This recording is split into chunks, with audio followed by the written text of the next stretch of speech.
Hi, day 2 na po tayo sa out of 100 days to learn Canva. So, ngayon is continuation na to sa previous na tutorial. Yung part 1, yung first video ko, kung hindi nyo pa napanood, ilagay ko na lang yung description sa baba. Ito naman yung part 2, kasi parang kulang yung sa part 1 na tutorial, kaya gumawa ko ng part 2. So, ito yun. Ang gagawin natin is, ito yung finished product na gagawin natin. So, how to curve a text in Canva. So, actually, ito yung ginamit ko na thumbnail sa YouTube video. So, let's start. Mag-login ka lang sa Canva account mo. So, yung preferred ko na background is black sa tutorial na to. Kung white yung nasa inyo, kung ganito, puntahan mo lang itong box na to, color box. Tapos, i-click mo lang yung black.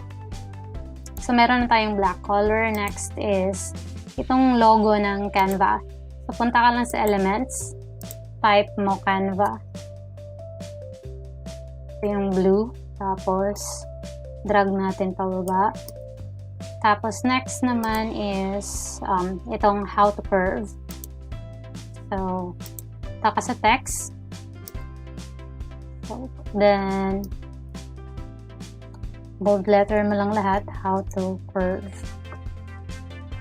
So, black siya, hindi siya makita. Kaya, Control A para ma-highlight lahat. Tapos, punta ka dito sa text color. Gawin natin white. Tapos, i-bold letter natin para mas malaki siya tingnan. Tapos, yan na yung click natin sa labas ng canvas para ma-save siya. Ganyan, drag lang natin. Next is, punta ka dito sa effects. Tapos, click mo itong curve. Kung hindi ito mag-show sa inyo kasi yung free account yung gamit nyo, lagay ko na lang yung link sa description sa baba para ma-avail nyo yung 30 days na free trial sa Canva. So, libre lang yun. Kaya 30 days, ang dami mo na pwedeng matutunan at ma-explore sa Canva. So, ito na. Naklik na natin yung curve. So, tingnan mo yung nangyari. Diba hindi siya pantay? Parang may gap siya. So, dito sa baba, mapapansin mo dito, under siya, curve. So, meron siyang line. Kapag ginanyan natin, so yan, pwede nating ma-adjust. So, open pa natin ng konti. Pwede lang pag ganyan. Oh, I think okay na yan. So, pwede, ulitin ko ha, dito yung pwede i-adjust. Kapag i-ganyan mo dito, baliktad yung curve niya. Andun sa taas. Ganyan. Pag dito sa left side, pag dito naman sa right side, pag ganyan yung curve niya. So, click natin yan dito sa taas, tapos curve natin.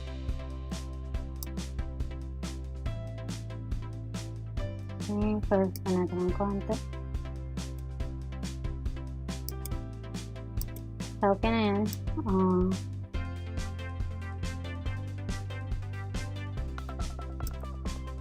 Next naman is ito, a text in Canva.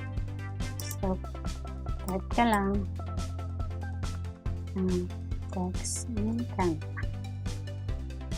Control A ulit, highlight, gawing white, tsaka bold ng konti. Ayan. Let me see. Kailangan pala dito siya. So, dapat mas malaki. Ganyan. Drag natin.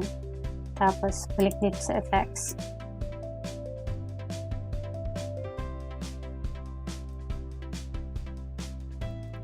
Around 114. Ayan. Tapos,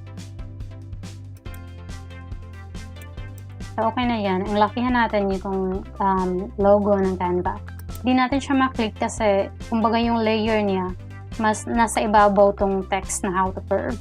Nasa ilalim yung logo. So, kailangan natin change position and backward.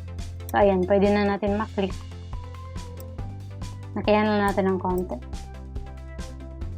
So, ayan. Tapos, move lang natin ito ng konti. Ayan. So, next naman is, gawin natin is i-group siya para pag i-move natin mamaya So, mas madali lang siyang ma-move. So, pag i-group natin, pwedeng click and drag para ma-select lahat o kaya Control A. Tapos, click mo tong group. So, andyan na siya. Move natin ng konti dito. Tapos, next naman is meron siyang ito, mga glitters na design. So, punta ka lang sa Elements. Type mo lang sprinkles. Ano ba yan? Sprinkles ba yan? Try lang natin. Sprinkles. Hindi. About gold dust. Ayan, gold dust. So, ito yan. So, ang gawin lang natin is i-duplicate. Control D para ma-duplicate. O kaya i-right click mo lang tapos walang duplicate dito. So, basta Control D yan siya. Tapos, pag nakagawa ka ng dalawa, i-drag mo lang ulit. Mula dito sa labas ng canvas, click mo tapos i-drag, ganyan.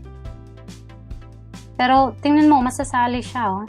So, hindi dapat to isali kasi pag mag-duplicate tayo, maduduplicate din to. So, first gawin natin is, click na muna natin ito kasi naka-group siya. Tapos, click tong lock na button para hindi siya masali.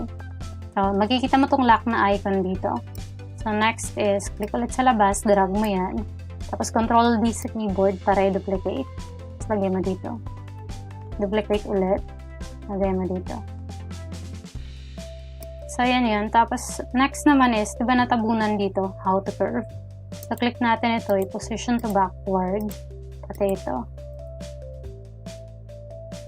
So, yan na yun.